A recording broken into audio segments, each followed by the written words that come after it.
Ya,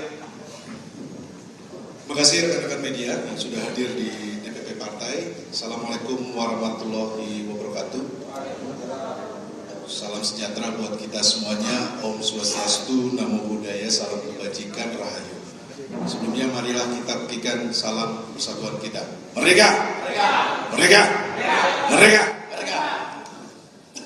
Terima kasih rekan-rekan yang masih ada di lantai 5. Kami dari tim hukum Sekjen PDI Perjuangan Mas Hasto Kristianto akan menyampaikan update atau beberapa hal terkait dengan perkembangan dari pendampingan kami pada Sekjen PDI Perjuangan Mas Hasto Kristianto. Di sini dihadiri oleh Pak Magdir Ismail, kemudian ada sebelah kanan ada Bung Alfon Kurnia Palma, kemudian ada Bung Johannes Tobing, sebelah kiri kawan-kawan kenal semuanya, tidak kalah gagahnya juga ada Bung Patra, dan di samping sebelah kiri ada Dr. Duke. Terima kasih kawan-kawan, tentunya kami akan menyampaikan beberapa hal. Yang pertama, yang ingin kami sampaikan kepada publik, kami mendengar informasi bahwa Sekjen PDI Perjuangan Mas Hasto Kristianto ditarget akan ditahan sebelum Kongres PDI Perjuangan yang akan berlangsung dalam waktu dekat. Kedua, penahanan Sekjen PDI Perjuangan Mas Hasto Kristianto kami duga tujuannya untuk mengganggu proses konsolidasi Partai Demokrasi Indonesia Perjuangan. Penahanan ini juga dimaksudkan untuk menekan PDI Perjuangan agar tidak lagi bersuara kritis terhadap perusakan demokrasi dan konstitusi yang dilakukan oleh mantan Presiden Joko Widodo dan aparatusnya di penghujung kekuasaannya. Selanjutnya, semua proses sejak dari pemanggilan, penyitaan properti pribadi, pentersangkaan, dan yang terakhir penggeledahan kediaman Sekjen PDI Perjuangan Mas Hasto Kristianto, kami nilai tidak menunjukkan upaya yang murni demi penegakan hukum, tetapi merupakan bagian dari operasi politik dengan mentarget, mengganggu atau mengaut-aut internal partai menjelang Kongres. Perlu kami sampaikan bahwa pimpinan KPK saat ini dapat disebut sebagai KPK edisi Jokowi. Di akhir kekuasaannya, mantan Presiden Joko Widodo tidak menghiraukan kritik publik,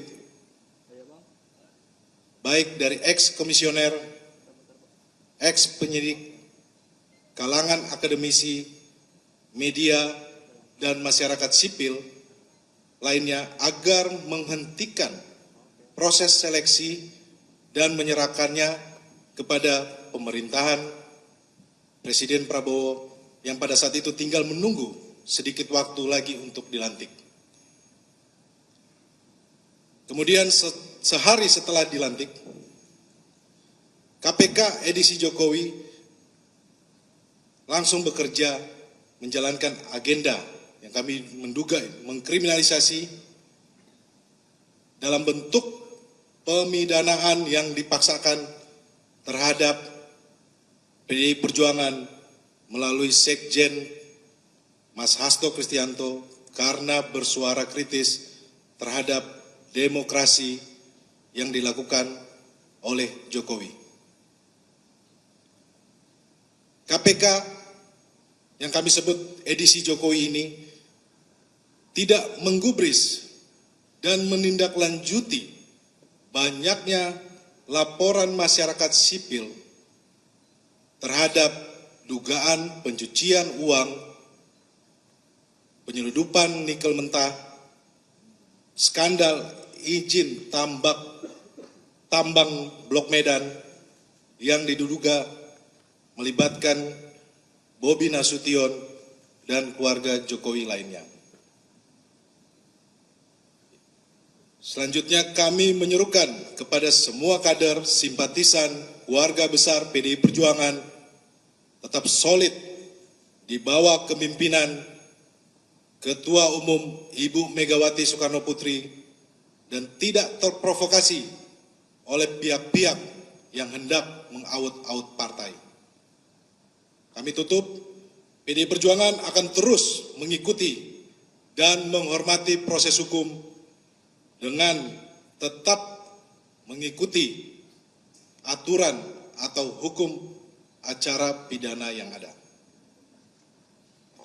Ini adalah pembukaan dari saya, kawan-kawan. Nanti akan selanjutnya kita akan diskusi atau menyampaikan terkait dengan update perkembangan dari pendampingan kami terhadap Sekjen PDI Perjuangan Mas Hasto Kristianto. Selanjutnya akan dilanjutkan oleh Pak Magdir Ismail. Akan dilanjutkan oleh Johannes Tobing terlebih dahulu. Terima kasih. Baik, terima kasih Ketua Roni. Baik teman-teman media, pada waktu terjadi penggeledahan hari Selasa kemarin jam 2 siang tepatnya, saya baru nyampe jam 3 sore. Begitu saya nyampe di sana, saya lihat memang sudah cukup ramai, ada 8 mobil. Saya masuk ke dalam, saya temukan ada 16 penyidik dari KPK, 15 diantaranya itu laki-laki, 1 perempuan, dan tanpa memang menunggu kami sebagai kuasa hukum, tetapi mereka sudah langsung melakukan penggeledahan. Maka saya ketemu langsung dengan Kasatgas, pimpinan langsung dari KPK yang bernama AKBP Rosa. Jujur memang cukup terjadi perdebatan yang luar biasa karena harapan kami sesungguhnya kami harus menyaksikan ketika dilakukan penggeledahan dan penyitaan itu. Jadi harus berdebat dulu mengenai legal standing dan sebagainya, tapi pada akhirnya karena kami tetap bersikukuh untuk harus tetap menyaksikan, maka akhirnya mereka juga memperbolehkan. Nah, dari pemeriksaan yang ada hampir lebih dari 4 jam itu, ternyata mereka tidak menemukan apa-apa. Mereka membongkar seluruh ruangan, kamar, tempat tidur, bahkan daerah-daerah private, ya, bahkan kamar yang harusnya terkunci, yang private pun mereka harus buka paksa, sekalipun mereka akan kembalikan, kan gitu ya. Nah, kamar anak juga begitu. Nah, ya mereka juga terakhir juga nggak menemukan apa-apa. Nah, mungkin saya nggak tahu apakah mungkin dalam kondisi memang, apakah memang sudah cukup kondisi stres atau mungkin sudah depresi juga para penyidik ini. Maka ditemukanlah itu ada salah satu flash disk. Ditemukan flash disk dan 1 buku dari catatan Mas Kusnadi. Buku flash disk ini ditemukan di kamar anaknya Pak Hasto di lantai 2. Kalau yang buku catatan ini, buku catatan hari-hariannya Mas Kusnadi itu ditemukan di kamarnya di lantai bawah. Nah, flash disk ini ternyata setelah kita konfirmasi ke anaknya Pak Hasto, ternyata itu juga bukan miliknya juga. Artinya tidak mengetahui. Kita tanya ke Pak Hasto juga, Pak Hasto juga nggak mengetahui. Nah, ukuran buku ini, buku catatan ini, catatan Kusnadi ini cukup kecil, ya, yang ukuran setangan, gitu ya. Nah, begitu kita periksa juga, buku itu ternyata buku itu hanya pada waktu dibuatkan berita acara pemeriksaan saya lihat langsung karena tadinya mereka keberatan kan, nggak boleh, harus kita lihat isi flash disknya dan sebagainya. Nah, ternyata di buku catatan itu hanya dulu Mas Kusnadi itu pernah bikin bisnis bersama sama adiknya yang bernama Udin. Jadi namanya Kus Udin nama PT-nya tuh. Jadi perusahaan kecil, mereka modal 10 juta masing-masing, jadi total 20 juta untuk bercocok tanam untuk yang namanya itu bawang merah di kampungnya. Nah, jadi saya juga nggak ngerti juga setelah saya ikutin perkembangan yang lebih dalam, ya.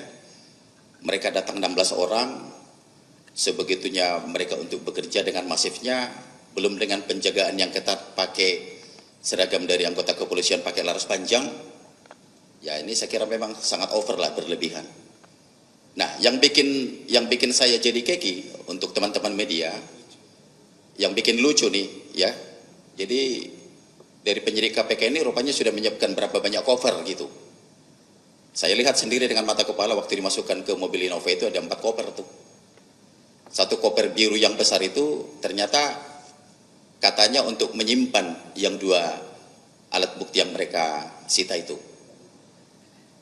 Nah, jadi saya juga cukup bingung kenapa kok harus menggunakan cara terkesan seolah-olah dibawa sebegitu banyak berkas dari rumahnya Pak Hasto. Nah, total cover itu yang saya lihat ada 4 ya. Nah, jadi ini saya kira yang perlu harus mau kita sampaikan, maksudnya supaya lurus bahwa memang tidak ada yang disita, digeledah dari rumahnya Pak Hasto, ternyata cuman hanya flash dan buku catatan. Nah, demikian juga setelah selesai melakukan penggeledahan di kediaman Pak Hasto yang di Bekasi, mereka lanjut ke Kebagusan. Di Kebagusan itu mereka juga melakukan penggeledahan dan penyitaan, dan ternyata mereka juga tidak menemukan apa-apa. Jadi boleh dibilang hasilnya 0. Nah, mereka juga tidak mengundang media. Biasanya kan kalau KPK mau ngapa-ngapain ini kan mereka sudah, medianya udah siap tuh, udah bocor kemana-mana tuh. Jadi di sana juga mereka tidak menemukan apa-apa. Maka saya patut diduga ini bahwa memang apakah memang ini hanya untuk menjalankan perintah saja, seolah-olah memang sudah dikerjakan penggeledahan ini, yang seharusnya dengan profesional ini harusnya berimbang kan gitu ya. Saya kira cukup tidak beralasan orang sebanyak itu bekerja tetapi tidak menemukan hasil apa-apa. Dan jujur memang saya cukup bicara banyak dengan mereka, tidak ada suatu hal yang serius saya lihatin. Mereka juga bekerja santai, ya kalau memang waktunya lagi sholat, yang ngobrolnya juga biasa. Jadi artinya tidak ada yang harusnya tendensius atau apa yang betul-betul signifikan harus dikerjakan. Nah, jadi itu untuk teman-teman media yang perlu saya luruskan terkait soal penggeledahan di 2 tempat itu. Artinya penyidik KPK tidak menemukan apa-apa. Artinya tidak menemukan barang terkaitan terhadap perkara Harun Masiku yang sedang mereka keluarkan hari ini. Demikian dari saya, Pak Ketua. Ya. Terima kasih. Nanti akan dilanjutkan oleh Bung Alfon. Silakan, Bung. Terima kasih. Oke, terima kasih. Teman-teman semua, sebagaimana dikatakan oleh Saudara Ju tadi, setidaknya ada beberapa hal yang ingin disampaikan. Pertama-tama, tadi Saudara Ju secara tidak langsung mengatakan berlebihan.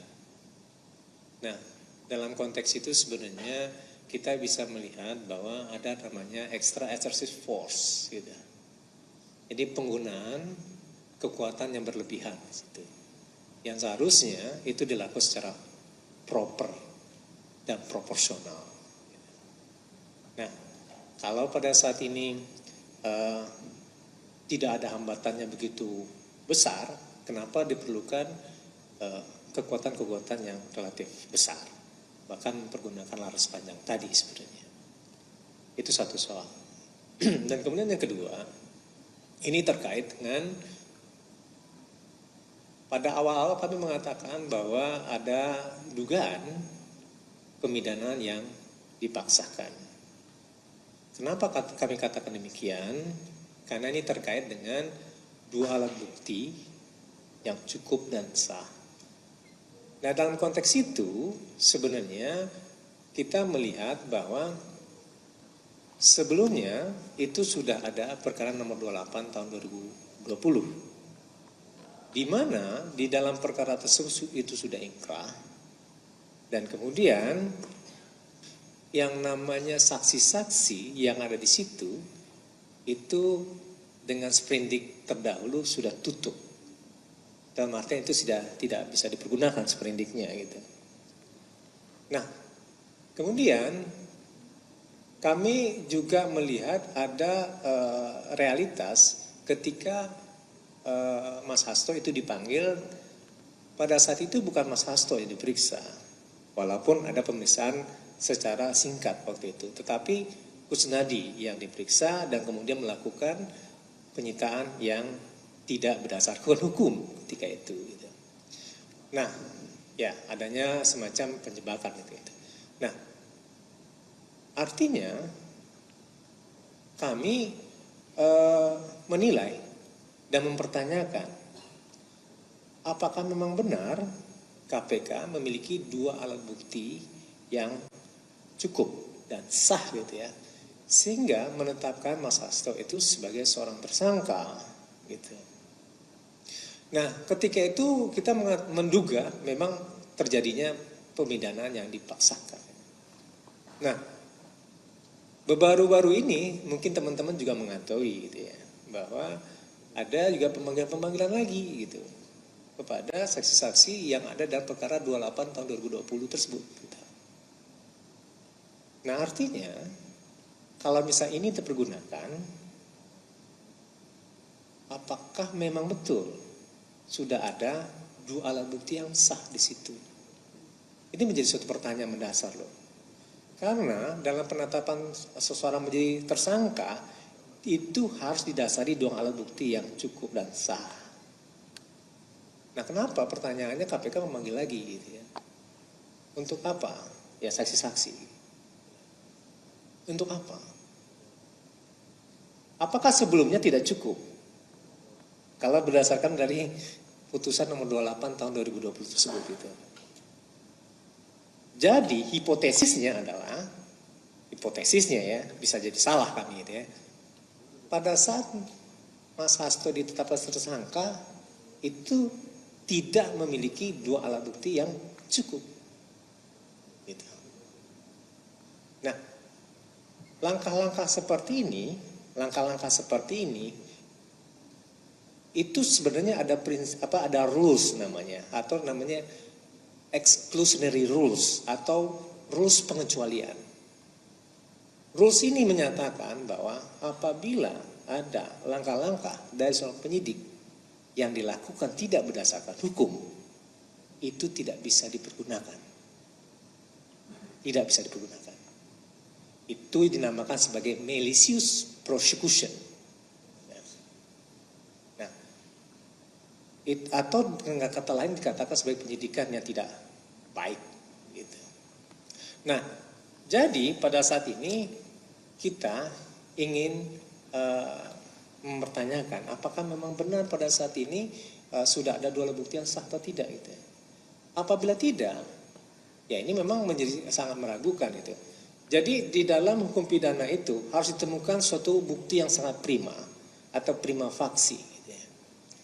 Nah, ada doktrin hukum pidana yang mengatakan adalah fruit the poison tree gitu ya. Yang pada intinya mengatakan buah yang jatuh dari pohon yang beracun tidak diperbolehkan untuk dimakan. Clear ya? Jadi kalau semisalnya ada suatu penyidikan, kalau alat buktinya tidak berasal dari pembuktian yang sah, tidak dapat dipergunakan untuk kepentingan penyidikan. Gitu. Itu kira-kira. Terima kasih. Oke, teman-teman, masih ada lagi yang akan disampaikan oleh kawan kita. Bung Patra, silakan. Terima kasih Pak Roni. Saya hanya singkat saja. Saya Patra MZ, kuasa Pak Hasto Kristianto. Yang saya mau sampaikan, kami mau sampaikan adalah sejak Komisi Pemberantasan Korupsi berdiri 27 Desember 2002. Saya ulang. Sejak 27 Desember 2002 baru kali ini KPK menerbitkan bukan 2, bukan 3, tapi 4 sprindik dalam satu perkara. Baru kali ini lebih dari 22 tahun KPK berdiri.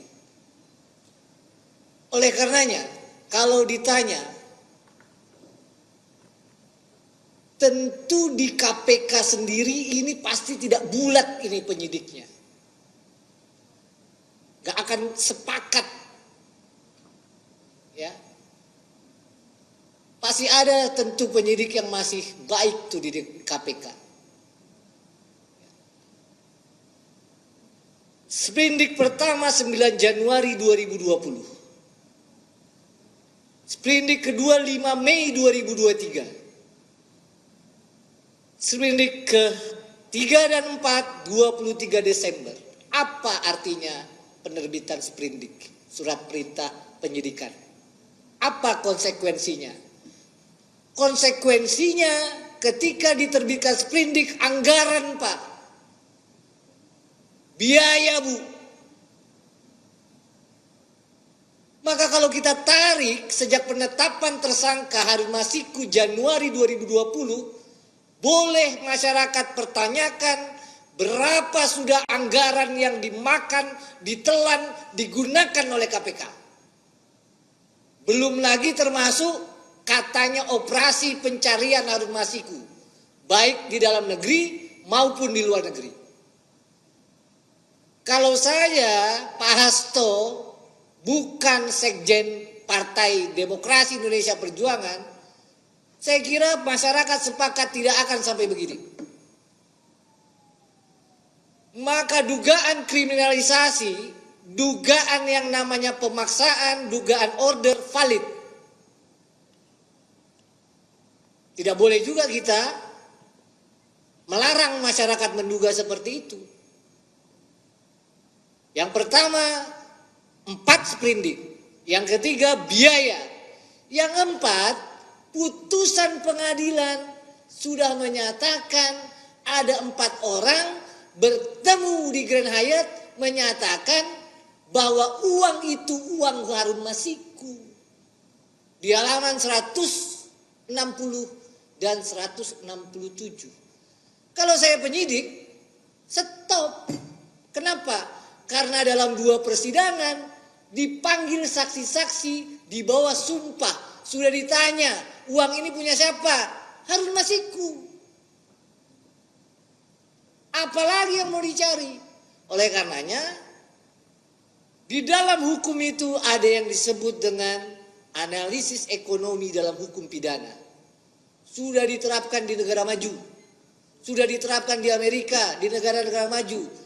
Pemberantasan korupsi harus seimbang dan sejajar dengan peningkatan kesejahteraan masyarakat, dengan kepentingan sosial. Mengapa? KPK ini bukan duit kantongnya, Pak. Bukan duit pribadi ini yang digunakan. Maka tentu kita berharap keberadaan KPK perlu dievaluasi.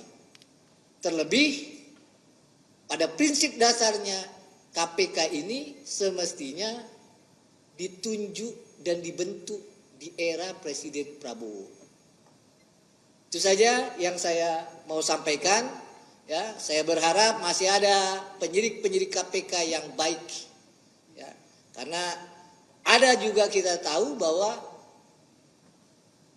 drama ini begitu berjilid-jilid, termasuk membawa flash disk dan buku sampai 4 koper tuh. Dan baru pertama ibu bapak juga pasti mengalami, ya, begitu penggeledahan nggak ada kan berita keluar kan, apa yang mau dilihatin, ya kan? Itu saja dari saya. Terima kasih Pak Roni. Ya, terima kasih Bung Batra. Kawan-kawan akan ditutup oleh senior kami, Pak Magdir Ismail. Waktu dan tempat. Silakan. Terima kasih Roni. Assalamualaikum warahmatullahi wabarakatuh. Saudara-saudara, saya akan bicara singkat. Yang pertama, apa yang kita lihat dari proses mulai, saya kira yang paling dramatis adalah mulai dari bulan Juni tahun lalu. Ya. Ketika Kusnadi dibawa dan dipanggil ke atas oleh penyidik KPK dan kemudian dilakukan penyitaan terhadap alat komunikasi, buku, dan lain-lain. Persoalan pokok kita ketika itu adalah apakah barang-barang yang disita ini ada kaitannya dengan perkara atau tidak. Kalau ada kaitannya dengan perkara, terutama saya kira mengenai catatannya Mas Hasto, itu adalah catatan beliau mengenai kegiatan tahun 2024. Kalau isinya catatan tentang seperti itu, artinya ini adalah catatan post factum. Ya, ini yang tidak pernah saya kira dijelaskan oleh pihak KPK. Ini satu yang saya kira yang kita mesti lihat secara baik. Kemudian kedua, saya kira proses penyitaan ini apalagi seperti yang terakhir dan penggeledahan itu. Ini kan sebenarnya kita ini punya aturan dan diatur secara tegas dalam KUHP. Apa saja barang yang bisa disita. Ya, pasal 39 kalau saya tidak keliru dalam KUHP itu dikatakan berkaitan dengan kejahatan, hasil dari kejahatan digunakan untuk melakukan kejahatan atau digunakan untuk menghalang-halangi penyidikan perkara terkait dengan kejahatan itu. Ini yang kita tidak pernah mendengar secara real, atau paling tidak ya untuk kami ya, tidak pernah ada penjelasan apa hubungannya barang-barang yang disita itu dengan perkara ini. Ya, karena dalam perkara ini, dalam perkaranya Mas Hasto ini ada 2 sangkaan. Yang pertama, beliau disangka melakukan penyuapan bersama-sama dengan Harun Masiku, menyuap Tio dan Wahyu. Ya. Kalau memang betul adalah sangkaannya itu, artinya uang untuk suap itu sudah disita oleh KPK. Saya kira di dalam persidangan, dalam perkaranya Saipul kita bisa lihat itu. Ya. Jadi apa alasannya lagi kalau itu salah satu di antaranya. Kemudian yang kedua, ya, saya kira juga yang kita mesti lihat, Mas Hasto ini juga disangka melakukan penghalangan penyidikan ya, dalam perkara ini. Nah, yang fokusnya kalau saya tidak keliru dari SPDP itu menghalang-halangi penyidikan terutama terkait dengan Mas Harun Masiku. Bagaimana seorang Hasto Kristianto disangka melakukan 2 perbuatan ya, yang itu terkait dengan dirinya sendiri. Dia dituduh disangka melakukan penyuapan bersama-sama dengan Harun Masiku, tetapi pada sisi yang lain dia bersama-sama dengan kawan yang lain disangka melakukan obstruction of justice terhadap perkaranya Harun Masiku, yang dia juga menjadi tersangka di situ. Nah ini saya kira drama ini ya, apalagi kemudian dilanjutkan dengan drama penyitaan ya, SPDP bocor sebelumnya. Ini sesuatu yang tidak sepatutnya terjadi pada negara hukum Republik Indonesia ini. Dan terus terang kita sesalkan bahwa konstruksi perkara yang dibuat seperti ini ya, ini mengakibatkan orang beranggapan bahwa perkara ini adalah lebih jelas, lebih tercium aroma politiknya. Jadi jangan disalahkan kalau seandainya kami sebagai penasehat hukum dan teman-teman di PDIP menganggap bahwa perkara ini adalah perkara politik karena memang aromanya lebih tajam aroma politik daripada aroma penegakan hukum. Saya ingat tahun 2020 ketika mulai penyidikan itu akan dilakukan, penyelidikan kalau nggak saya keliru ketika itu, beberapa penyidik KPK mendatangi kantor DPP ini pagi-pagi sekitar 5:30 atau 6:30 pagi, ya, tetapi tidak bisa menunjukkan surat untuk melakukan penggeledahan di kantornya Mas Hasto. Ini saja adalah satu bentuk dari kegiatan yang menghalalkan segala cara untuk ya paling tidak memprovokasi masyarakat untuk menganggap bahwa Mas Hasto ini terlibat dalam kejahatan yang dilakukan oleh Harun Masiku. Saya kira saudara-saudara, kalau kita mau coba berpikir jernih, saya berkali-kali ngomong di beberapa tempat, kalau ini perkara suap oleh Mas Hasto, dia keluarkan uang untuk menyuap KPU. Ya. Kepentingan dia apa sih terhadap Harun Masiku? Saya nggak yakin Mas Hasto itu punya kepentingan untuk duduknya Harun Masiku di DPR. Ya, karena bagaimanapun juga nggak ada motif dari Mas Hasto untuk menyuap itu, sehingga apa motifnya itu keuntungan, kan nggak mungkin. Jadi saudara-saudara, saya ingin sekali lagi menghimbau kita semua, mari kita lihat perkara ini secara proporsional, mengedepankan pendekatan hukum, bukan mengedepankan kekuasaan, apalagi kalau penggunaan kekuasaan ini karena pesanan dari pihak-pihak tertentu. Dan tentu saja bagi kami perkara ini perkara yang sangat serius dan pasti ini akan berdampak panjang kalau tidak ada penyelesaiannya dengan segera. Saya kira itu yang saya bisa sampaikan. Sekali lagi terima kasih atas perhatian saudara-saudara. Untuk hal yang lain tentu nanti akan kami sampaikan pada kesempatan yang berbeda, terutama terkait dengan hal-hal yang juga penting mungkin minggu depan, ketika kita sudah pasti melakukan satu tindakan hukum yang lain. Terima kasih. Assalamualaikum warahmatullahi wabarakatuh. Ya, terima kasih Pak Magdir.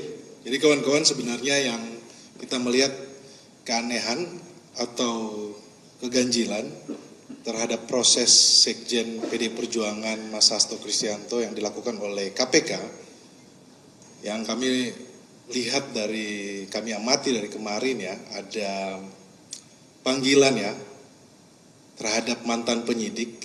Jadi ini konteksnya penyidik memeriksa mantan penyidik. Jadi pertanyaan buat kami. Yang kedua, dramatisasi terkait dengan koper ya, yang kemarin masyarakat menyimak bahwa berdalil agar letakkan di dalam koper agar aman. Namun menurut kami akal sehatnya publik tidak bisa menerima alasan tersebut ya, karena itu hanya sebuah flash disk dan buku kecil. Kami melihat ini bagian dari penggiringan opini yang terus terjadi, yang akan dilakukan sejak panggilan pertama terhadap Sekjen PD Perjuangan. Kemudian kami melihat juga bahwa penggeledahan ini mengkonfirmasi bahwa KPK tidak mempunyai bukti yang cukup ketika mentersangkakan Sekjen PD Perjuangan Mas Hasto Kristianto. Dan juga kembali lagi di awal pada saat penetapan tersangka Mas Hasto Kristianto tanggal 24 Desember 2024 telah terjadi kebocoran sprindik yang pada saat itu bahkan jubir KPK menyampaikan kepada publik bahwa tidak tahu. Nah, ini kami menduga bahwa ini adalah bukti bahwa KPK diremot oleh pihak-pihak luar KPK. Dan yang terakhir, kesimpulan kami bahwa Mas Hasto ditetapkan tersangka terlebih dahulu baru membangun konstruksi hukum. Karena publik melihat, rekan-rekan media juga ikut mengamati bahwa setelah ditetapkan tersangka baru saksi-saksi dipanggil ya. Baru kalau yang kami mengamati ya dari keterangan saksi di media, contohnya Saudara Wahyu, Saudari Tio menyampaikan bahwa tidak ada keterangan yang baru, itu masih yang sama. Artinya apa? Bahwa kasus ini sudah diuji di persidangan, kemudian putusannya sudah ingkrah. Ini yang kami bertanya-tanya, KPK maunya apa? Dan kawan-kawan, kedepannya kami dalam hal ini sudah mempersiapkan segala sesuatunya. Kita akan sering bertemu dengan rekan-rekan media, kita akan menyampaikan sikap politik kami, PDI Perjuangan, dan tim hukum akan melaporkan perkembangan yang akan kita sampaikan dalam 7 bahasa, agar ini diketahui oleh dunia internasional terkait dengan apa yang terjadi penegakan hukum di Indonesia.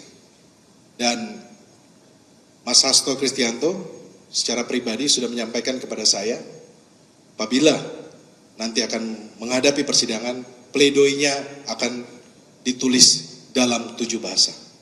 Sehingga bisa disiarkan dan bisa disaksikan oleh seluruh dunia. Oke teman-teman, terima kasih untuk waktunya. Kami berikan kesempatan untuk tanya jawab. Silakan.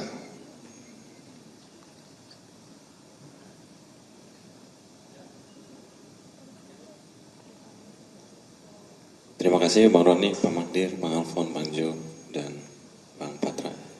Saya Fatan dari CPNN. Saya ada 3 pertanyaan. Pertama itu soal flash disk ya. Dari pihak Mas Hasto dan keluarga merasa tidak ada yang punya, Bang. Dan kalau kita tahu dalam penegakan hukum itu kita juga pernah mendengar, menyaksikan bahwa ada penegak hukum sengaja menyimpan bukti dan kemudian dijadikan bukti itu untuk mentersangkakan orang lain. Apakah ada motif seperti itu menurut tim hukum? Kemudian tadi Pak Magdir menyebutkan tidak ada motif Sekjen PDIP menyuap Wahyu. Dan semua saksi kayaknya kita mendengarkan bahwa uang itu berasal dari Harun Masiku. Apakah kemudian ini bisa disebut KPK sengaja tidak mencari Harun Masiku agar arah penyidikan ini bisa ditembak kemana saja? Karena kan yang mengetahui ini semua adalah Harun Masiku. Itu yang kedua. Lalu yang terakhir, kalau Pak Magdir bilang ini ada abuse of power, kalau Bang Alfon bilang ini ada kewenangan yang dilebih-lebihkan. Ini kan ada kayak semacam pelanggaran-pelanggaran dalam KUHP, prosedur penyitaan dan sebagainya, seperti menyita barang-barangnya Kusnadi. Apakah kecacatan yang dilihat oleh tim hukum ini akan diambil langkah pra-peradilan? Itu dari saya. Terima kasih. Oke, makasih. Begini ya, saya kira ini yang juga saya terus terang mengenai flash disk ini, kita kan nggak tahu. Kami ini hanya mendengar dari cerita keluarga bahwa mereka tidak tahu isinya itu apa. yang sayangnya juga ya, pihak KPK juga tidak menjelaskan dan tidak membuka itu kepada kawan-kawan yang kebetulan kemarin hadir di proses penyitaan itu. Kan mestinya kan begini, kalau menurut hemat saya ya, kalau mau fair, apa barang yang disita itu, kalau ini flash disk, harusnya diperlihatkan secara bersama ketika itu, ini loh barang yang kami sita, isinya ini, kaitannya dengan perkara ini adalah seperti ini. Karena ini bagaimanapun juga, ini kan nanti akan mestinya menjadi bukti di persidangan. Ya. Karena itu, ya saya kira ini yang kita perlukan adalah kejujuran dari penyidik untuk mengungkap apa isi dari flash disk itu. Itu saya kira yang harus disampaikan nanti oleh pihak KPK. Kemudian mengenai soal motif ini tadi ya, saya memang dari awal saya itu selalu berpikir bahwa kejahatan itu kan mesti ada motifnya. Ya. Nggak mungkin orang melakukan kejahatan tanpa motif. Kalau orang menjambret saja pasti dia ingin menguasai harta orang. Ya. Apalagi di dalam fakta persidangan tidak pernah terungkap motifnya Mas Hasto. Apa sih? Untuk apa? Ya, apalagi kepentingan dia menyerahkan uang atau memberikan uang kepada Harun Masiku itu untuk apa? Ya, ini saya kira saya nggak yakin bahwa dia punya kepentingan. Meskipun memang motif itu belum menjadi unsur dari delik. Ya. Tetapi paling tidak kalau ini terkait suap, mestinya motif itu masuk dalam unsur delik. Karena dia ada sesuatu kan memberikan hadiah atau janji itu karena ada sesuatu imbal balik yang akan dia terima. Ada keuntungan untuk dia. Nah ini yang kita tidak pernah tahu, tidak pernah ada. Ya, fakta persidangan juga tidak menyebut hal seperti itu. Nah persoalannya sekarang apakah secara sengaja perkara ini supaya menjadi besar dan menjadi heboh, ya, Harun Masiku dilupakan, ya, jadi supaya besar ya Mas Hasto yang dijadikan tersangka. Karena sampai sekarang kan kita tidak pernah mendengar penjelasan resmi dari pihak KPK. Harun Masiku itu masih ada atau tidak? Ya. Dan beliau ada di mana? Kan berkali-kali yang kita mendengar berita, membaca beritanya, sebentar lagi akan dilakukan penangkapan terhadap Harun Masiku. Saya ingat dari tahun lalu. Ya. Tapi alhamdulillah sampai sekarang belum juga. Gitu. Apakah karena pinternya Harun Masiku? Atau karena memang tidak ada niat secara baik mencari Harun Masiku. Ya, mengalihkan perkara ini dengan beban yang ada pada Mas Hasto, pasti ini lebih seksi.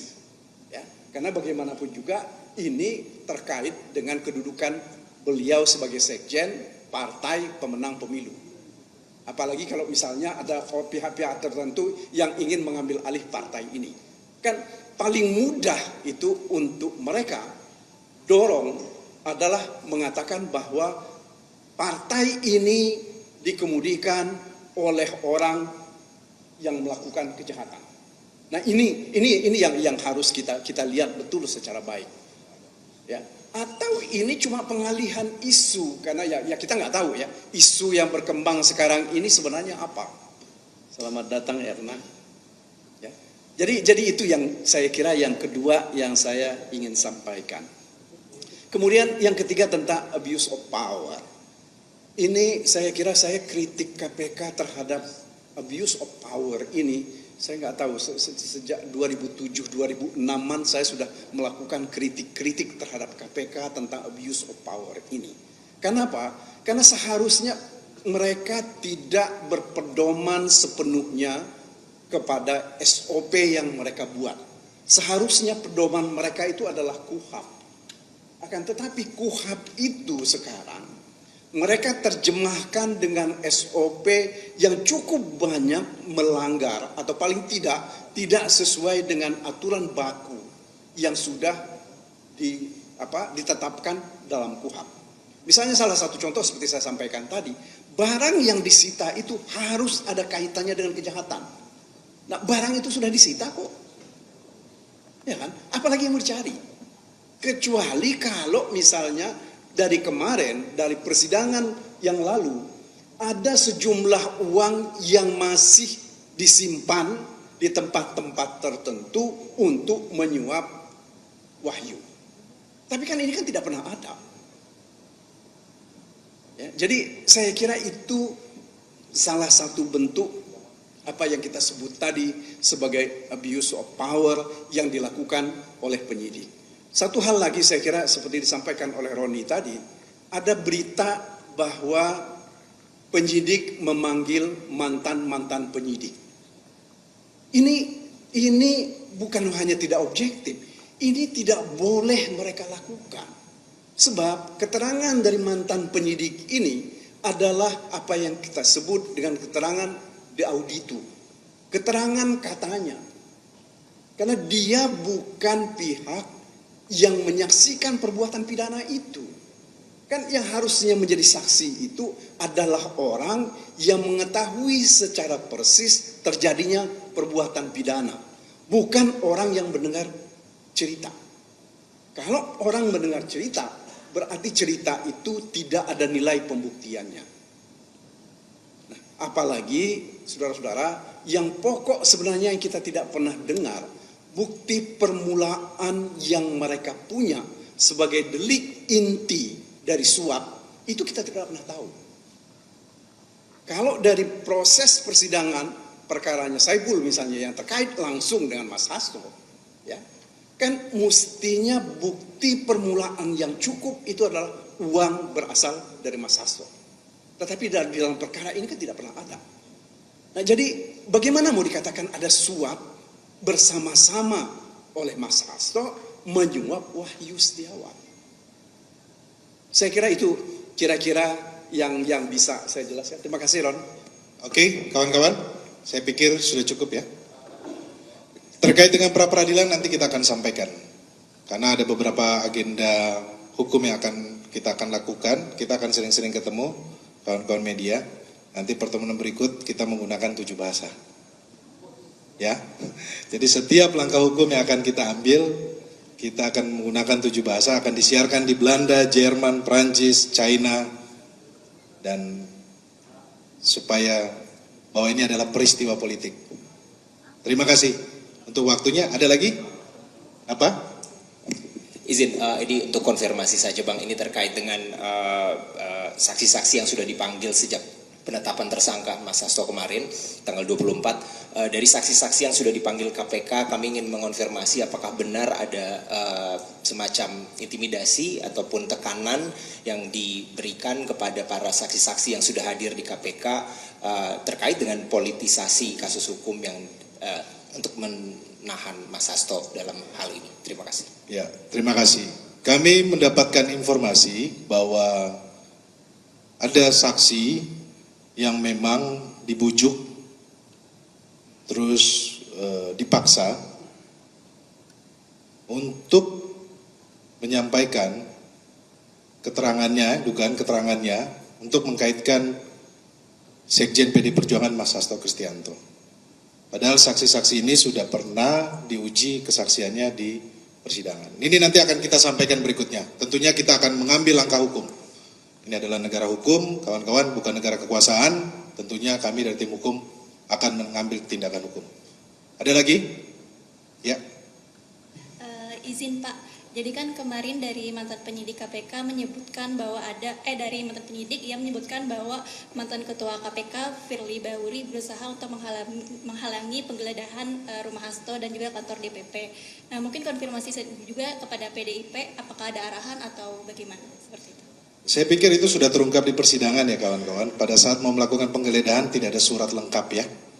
Jadi kalau terkait dengan saudara Firly itu ditanyakan saja kepada KPK. Tetapi pada saat mau penggeledahan di kantor DPP pada saat itu tidak ada surat. makanya mereka ditolak. Oke, ada lagi kawan-kawan? Cukup ya? Bang, sedikit lagi. Ini masih soal tadi. Ini tekanannya seperti apa kalau kami boleh ketahui? Karena ini kan katanya cukup mempengaruhi kesaksian yang mereka berikan di dalam kasus ini. Itu nanti kita akan sampaikan berikutnya kawan-kawan. Tentunya kita sedang menginventarisir keterangan-keterangan. Tetapi informasi yang disampaikan bahwa ada saksi yang diduga diintimidasi untuk memberikan keterangan mengkaitkan Mas Hasto Kristianto dengan kasus ini. Oke, terima kasih. Ya, assalamualaikum warahmatullahi wabarakatuh. Om Santi Santi Santi Om Rahayu. Mereka. Terima kasih.